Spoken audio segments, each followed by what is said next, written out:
नमस्कार, मैं मनमोहन मिश्र। दोस्तों, आज चौथे चरण का मतदान संपन्न हो गया और एक तरह से 70% सांसदों का भविष्य ईवीएम में कैद हो गया। एक तरह से पूरे भारत का रिजल्ट आ गया, चुनाव का रिजल्ट आ गया। ये मोदी के हाव भाव और तौर तरीकों से आप समझ सकते हैं। दोस्तों, आज के मतदान के बाद का माहौल पूरे देश में यह है कि नरेंद्र मोदी की राजनीति खत्म हो चुकी है। नरेंद्र मोदी नंगई पर उतरे हुए हैं। उनकी पूरी कोशिश होती है कि कोई ना कोई ड्रामा, खास करके स्पेशली जिस दिन मतदान हो उस दिन करें। आज रोड शो कर रहे थे, कोई नई बात नहीं। हर जगह ईवीएम में गड़बड़ी, चुनाव में धांधली और मतदान केंद्र पर कब्जा या इलेक्शन कमीशन के मापदंडों पर से अलग हट करके कुछ न कुछ गड़बड़ करना। इलेक्शन कमीशन वैसे भी अब रहा नहीं, वो मोदी कमीशन बन चुका है। खैर, ये सारी बातें आपको सोशल मीडिया से मिल रही होंगी समाचार के रूप में। जो भी हो रहा है, नरेंद्र मोदी की नंगई, नरेंद्र मोदी का व्यवहार, नरेंद्र मोदी का चरित्र, आचरण चुनाव के प्रति कोई फर्क नहीं पड़ रहा है, क्योंकि आम आदमी उनको रिजेक्ट कर चुका है, रिटायर कर चुका है। आम आदमी जान चुका है कि वो एक फ्रॉड नेता है, वो नेता नहीं है। हाँ, ये अलग बात है कि वो अखबार के लीडर हैं, अखबार में वो नेता है, वो गोदी मीडिया में भी नेता है, उनके अलावा कोई नहीं है, अखबार में भी और गोदी मीडिया में भी। वो भले ही अपने मां बाप के आवारा बेटे हों, भले ही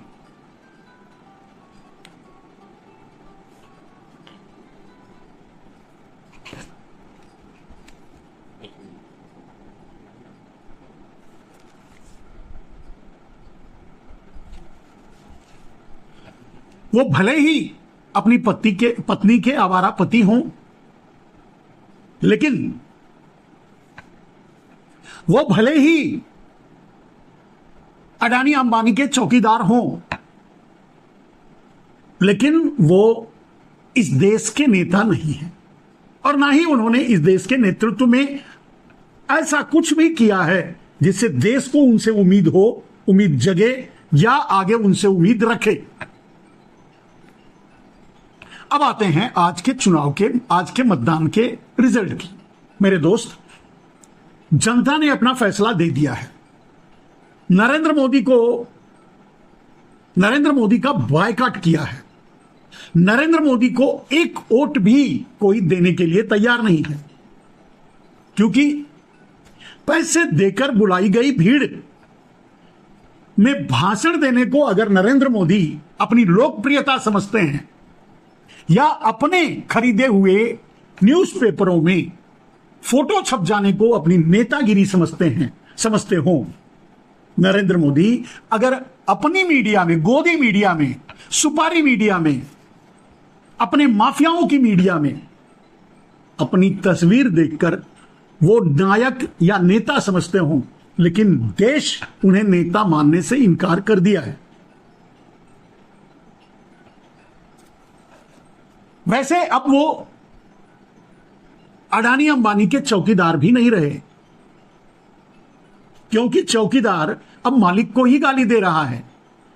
मालिक तो उसकी व्यवस्था करेगा ही। आपने देखा होगा पिछले दिनों अडानी अंबानी को सीधे नरेंद्र मोदी ने चोर कहा। इन सारी बातों के परिणाम अब सामने आने लगे हैं। मैंने पहले भी बता दिया कि नरेंद्र मोदी का गुजरात लॉबी अंतिम उनका वो भी साथ छोड़ चुका है। भारतीय जनता पार्टी साथ छोड़ चुकी है, आरएसएस साथ छोड़ चुका है, रामदेव साथ छोड़ चुके हैं और भी भगवा दलाल साथ छोड़ चुके हैं। कोई अब नरेंद्र मोदी के साथ खड़े होना नहीं चाहता। साथ छोड़ने लगा है। और माहौल यहां तक है मेरे दोस्त कि अब गोदी मीडिया भी अपना रास्ता बदलने लगी है, कन्नी काटने लगी है, मोदी से सवाल करने लगी है, आरोप लगाने लगी है। इन सारी गतिविधियों के बाद भी नरेंद्र मोदी भले ही ये उम्मीद कर लें कि वो जीतेंगे, वो प्रधानमंत्री बनेंगे, लेकिन ये उम्मीद उनके भक्त सिर्फ करते हैं, उनके चाटुकार करते हैं, उनके डाबर करते हैं। ये उम्मीद तो अब नरेंद्र मोदी भी छोड़ चुके हैं कि वो आगे प्रधानमंत्री बनने वाले हैं। उन्होंने राहुल गांधी को वॉकओवर दे चुके हैं। उन्हें पता है कि वो अब किसी भी कीमत पे नहीं जीत सकते, उनका जाना तय है। और उन्होंने अपने लिए फाइनल डेस्टिनेशन भी चुन लिया है, मोदी इन चाइना। मैं कल बताया था आपको कि नरेंद्र मोदी सिर्फ एक जगह जाएंगे और सिर्फ एक जगह उन्हें शरण मिल सकती है, वो है भारत का कट्टर और पारंपरिक दुश्मन चीन। मोदी ऐसा ही करेंगे, मोदी चीन ही जाएंगे, मोदी चीन में ही बसेंगे, मोदी चीन में ही शरण लेंगे, यह होना तय है। बाकी की बातें मेरे दोस्त, मैंने कहा कि नरेंद्र मोदी पेपर में दिखने को नेतागिरी कहते हो, फोटो छप जाने को, मीडिया में दिखने को, रैलियां कर लेने को, भीड़ बुलाकर उनसे मोदी मोदी के नारे लगवाने को अगर वो नेतागिरी कहते हैं तो वो फेल हो चुके हैं। वो बृजभूषण के, सेंगर के, चिन्मयानंद के नेता हो सकते हैं, इस देश के नेता नहीं है। इसलिए उनका जाना तय हो चुका है और आज का मतदान तो पूरी तरह से मोहर लगा चुका है कि नरेंद्र मोदी का जाना तय है और नरेंद्र मोदी जा भी रहे हैं। बहुत जल्द, 1-2 दिन में ही शायद कहीं के लिए निकलेंगे, घूमते घामते फिर अंत में चाइना पहुंचेंगे और वहीं शरण ले लेंगे। इसके अलावा नरेंद्र मोदी के पास और कोई दूसरा रास्ता नहीं है। मैं पहले कह चुका हूं कि नरेंद्र मोदी कानून का सामना नहीं कर सकते। जिस ईडी, जिस सीबीआई, जिस आईटी के जरिए पूरे देश को लूटा, देश के लोगों को, देश से वसूली की, देश को जेल में डाला, देश को धमकाया, लोगों को, वही ईडी सीबीआई जब नरेंद्र मोदी के का दरवाजा खटखटाएगी तो नरेंद्र मोदी सामना नहीं कर सकते। इसीलिए नरेंद्र मोदी पहले से ही निकल लेंगे। इसके लिए यह समाचार सुनने के लिए आप तैयार रहिए, वो कभी भी आ सकता है। अब रही बात कि नरेंद्र मोदी को अगर आप सोच रहे होंगे या नरेंद्र मोदी सोच रहे होंगे या भारतीय जनता पार्टी के कुछ लोग या उनके भक्त अगर ये सोच रहे होंगे कि नरेंद्र मोदी को वोट मिल रहा है, खुद आप सोच कर देखिए कि नरेंद्र मोदी को वोट कौन दे रहा है। क्या वो 50 लाख लोग जो बिना सांस के मर गए, उनका परिवार, या वो खुद ऊपर से आकर वोट दे रहे हैं? क्या वो 80 करोड़ जनता जो हाथ में 5 किलो अनाज की भीख का कटोरा लेकर खड़ी है, वो वोट दे रही है? क्या वो नौजवान जो न जाने कब से उम्मीदें पाले बैठे थे, मेहनत कर रहे थे, दौड़ लगा रहे थे सेना में जाने का, और उन्हें 4 साल का चौकीदार बना दिया, वो वोट कर रहे होंगे? या वो किसान जो छोटे छोटे कर्ज को न देने पाने की स्थिति में आत्महत्या कर ले रहे हैं, उनका परिवार? या फिर जो 750 किसान आंदोलन करते हुए शहीद हो गए, उनका परिवार या किसान वोट कर रहे हैं? कौन वोट कर रहा है नरेंद्र मोदी को? यह सबसे बड़ा विचारणीय विषय है। महंगाई से जिनकी कमर टूट चुकी है, परिवार का, घर का मुखिया, या घर के बाकी लोग जो महंगाई का दंश झेल रहे हैं इन 10 सालों से, वो वोट कर रहे हैं?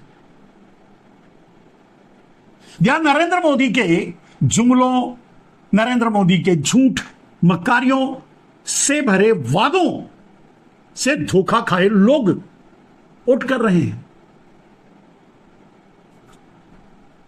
100 स्मार्ट सिटी की उम्मीद लगाए लोग जो आज भी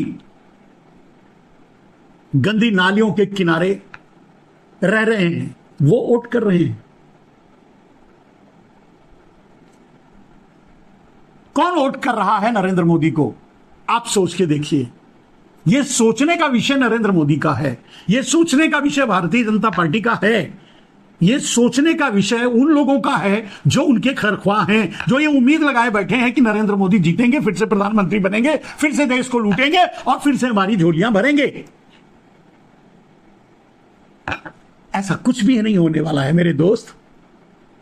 फैसला तो आज के मतदान से आ चुका है। इंडिया गठबंधन चुनाव जीत रहा है। इंडिया गठबंधन सरकार बनाएगा और इंडिया गठबंधन 10 जून को राहुल गांधी को 16वें प्रधानमंत्री के रूप में शपथ ग्रहण करवाएगा। वो तैयारियां, आप उसके लिए तैयार रहिए मेरे दोस्त। आज नरेंद्र मोदी चाहे जितना छल कर लें, चाहे जितने झूठ बोल लें, चाहे जितनी मक्कारियां कर लें, 99 सीट से ऊपर इंडिविजुअल भारतीय जनता पार्टी नहीं लेके आ रही है। नरेंद्र मोदी खुद संसद नहीं पहुंच रहे हैं। यह रिजल्ट है और इसे आप देख लीजिए। कुछ एक लोग एनडीए के रूप में जो आज नरेंद्र मोदी के साथ हैं, वो भले ही कांग्रेस के साथ आज नहीं है, भले ही इंडिया गठबंधन के साथ वो आज नहीं है, लेकिन रिजल्ट आने के बाद वो सब के सब इंडिया गठबंधन के साथ ही होंगे, साथ ही जाएंगे। ये आप मान के चलिए। उदाहरण के लिए नीतीश कुमार को ले लीजिए, उदाहरण के लिए और भी बहुत से नाम गिनाए जा सकते हैं जो आज तथाकथित रूप से इंडिया गठबंधन एनडीए के साथ हैं। वो किसी भी कीमत पर चुनाव के बाद एनडीए के साथ नहीं रहेंगे, वो इंडिया गठबंधन के साथ बोलेंगे। जो आज एनडीए में हैं, जो आज एनडीए के नाम पर चुनाव लड़ रहे हैं, भारतीय जनता पार्टी के अलावा, गुजरात लॉबी के अलावा, मोदी के अलावा, वो भी मोदी को किसी भी कीमत पर स्वीकार ना कर रहे हैं, ना आगे करेंगे और ना ही उन्हें नेता मानते हैं। और अगर नरेंद्र मोदी का कोई सबसे बड़ा दुश्मन है तो नरेंद्र मोदी के आसपास के लोग ही हैं, नरेंद्र मोदी के साथ गए लोग हैं, जो कांग्रेस से, दूसरी पार्टियों से डर के मारे अपने आप को बचाने के लिए बीजेपी यानी गुजरात लॉबी में गए हैं, यानी मोदी के साथ गए हैं। जिस दिन नरेंद्र मोदी का डर खत्म हो जाएगा, ईडी, सीबीआई और आईटी की कमान खत्म हो जाएगी, उसी दिन वो अपने पुरानी पार्टी में, पुराने दल में, इंडिया गठबंधन के साथ आ जाएंगे। इसीलिए मैं पूरी तरह आश्वस्त हूं, अगर चुनाव यहीं रोक दिया जाए, इसके बाद का चुनाव ना हो तो भी इंडिया गठबंधन की ही सरकार बनेगी। इसके बाद की सारी सीटें अगर मोदी को मिल जाएं, मिलने की सवाल ही नहीं उठता, फिर भी इंडिया गठबंधन की सरकार बनेगी, फिर भी राहुल गांधी प्रधानमंत्री बनेंगे, इसमें कोई दो राय नहीं है। चाहे जितने नाटक, नौटंकी, झूठ, मक्कारी, धोखा, नंगई, या नरेंद्र मोदी अब एक दिन में अगर 10 इंटरव्यू करें सारा काम छोड़ दें, रैलियां करना छोड़ दें, उद्घाटन करना, खैर उद्घाटन तो अभी नहीं चल रहा है, छोड़ दें, और दिन भर बैठकर इंटरव्यू करें और सारे न्यूज़पेपर में फ्रंट पेज पर सिर्फ उनका फोटो छपे और सारा मीडिया नरेंद्र मोदी को ही, उनका ही टेप सुबह से लेकर शाम तक चलाए, तब भी न नरेंद्र मोदी जीतेंगे और ना ही भारतीय जनता पार्टी जीतेगी। और आज के मतदान से यह बिल्कुल साफ क्लियर हो चुका है। और सबसे बड़ा सवाल जो हर बार मैं पूछता हूं, क्योंकि नरेंद्र मोदी किसी भी कीमत पे हारने के बाद इस देश के कानून का सामना नहीं करेंगे, क्योंकि नरेंद्र मोदी या नरेंद्र मोदी के लोग यानी उनके अपने कोई राष्ट्रवादी नहीं है। जो राष्ट्र के प्रति समर्पित हो, उसके अंदर राष्ट्र की भावना हो, देश की न्याय व्यवस्था, कानून व्यवस्था, देश के संविधान में विश्वास रखता हो, ऐसा कोई नहीं है। मेरे दोस्त, जिस तरह जितने भी फ्रॉड थे सब भाग करके चले गए, उसी तरह नरेंद्र मोदी भी कानून का सामना नहीं करेंगे, देश छोड़कर भागेंगे। भागेंगे तो कहां जाएंगे? ये अभी का, मतलब इस समय का मेरा चिंतन का विषय है। और जब मैं पूरे अंतर्राष्ट्रीय परिस्थितियों को देखता हूं तो चाइना से महफूज जगह नरेंद्र मोदी को कोई नहीं दिखाई देता। वैसे भी उनका पुराना रिश्ता नाता है, उस संबंध का हवाला देकर नरेंद्र मोदी वहां राजनीतिक शरण ले सकते हैं। ये धीरे धीरे आपके सामने आएगा। लेकिन यह तो तय है मेरे दोस्त कि नरेंद्र मोदी प्रधानमंत्री नहीं बनेंगे, और नरेंद्र मोदी जब प्रधानमंत्री नहीं बनेंगे तो इस देश में तो नहीं रहेंगे। इसे बताने की जरूरत और कहने की जरूरत नहीं है, इसे समझने की भी जरूरत नहीं है। इसे उनके इतिहास को देखकर ही समझा जा सकता है, उनके लोगों के इतिहास को देखकर समझा जा सकता है, उनके डीएनए से ही इस बात को समझा जा सकता है कि इस देश के कानून का सामना वो नहीं करेंगे। वैसे भी आपको पता होगा, भारत इतना बड़ा विश्वगुरु बन गया, नरेंद्र मोदी ने बना दिया, इतना बड़ा राम राज्य कायम कर दिया, सब कुछ कर दिया, लेकिन फिर भी कई लाख लोग भारत की नागरिकता छोड़कर चले गए। और थोड़ा सर्वे करके देखिए, थोड़ा जानकारी हासिल कीजिए मेरे दोस्त, उसमें 80% भारत की नागरिकता छोड़ने वाले गुजरात से हैं, मोदी के अपने लोग हैं। मैंने कहा कि राष्ट्रवाद उनमें नहीं है, वो इसी तरह से नागरिकता भी छोड़ते हैं, और अगर किसी कानूनी लफड़े में फंसे तो देश छोड़कर भागते भी हैं। वही आगे भी होने वाला है, वही आपको देखने को मिलेगा। मैंने तो बस इतना ही समझने की कोशिश की कि नरेंद्र मोदी अगर भारत छोड़ेंगे तो कहां जाएंगे। चाइना से बेहतर जगह उनके लिए कोई नहीं है, महफूज जगह उनके लिए कोई नहीं है, और वैसे भी शी जिनपिंग से बड़ा कोई दोस्त उनका नहीं है। वैसे भी नरेंद्र मोदी शी जिनपिंग के सपने ही बुन रहे हैं कि भारत के आजीवन राष्ट्रपति बने या प्रधानमंत्री बने, आजीवन इस देश पर राज करें। ऐसे ही लूटे गए माल की हिस्सेदारी लेकर काले धन के जरिए भारत को खरीदकर अडानी के हवाले करने की नीति इसी का एक परिदृश्य है मेरे दोस्त। और इसी के कारण, नरेंद्र मोदी की इसी अडानी नीति के कारण, नरेंद्र मोदी की इसी अडानीवाद के कारण उनके सबसे रिश्ते खराब हुए। अपनी पार्टी, अपनी लॉबी, आरएसएस और दूसरे लोग, देश के तो वो दुश्मन बन बैठे, देश के तो वो सबसे बड़े दुश्मन है। मैं नहीं जानता कि किसान, जवान, आम नागरिक, 80 करोड़ वाला, मजदूर, बेरोजगार, महंगाई से त्रस्त कोई भी नरेंद्र मोदी के प्रति अच्छे भाव रखता होगा इसकी तो मुझे बिल्कुल उम्मीद नहीं है।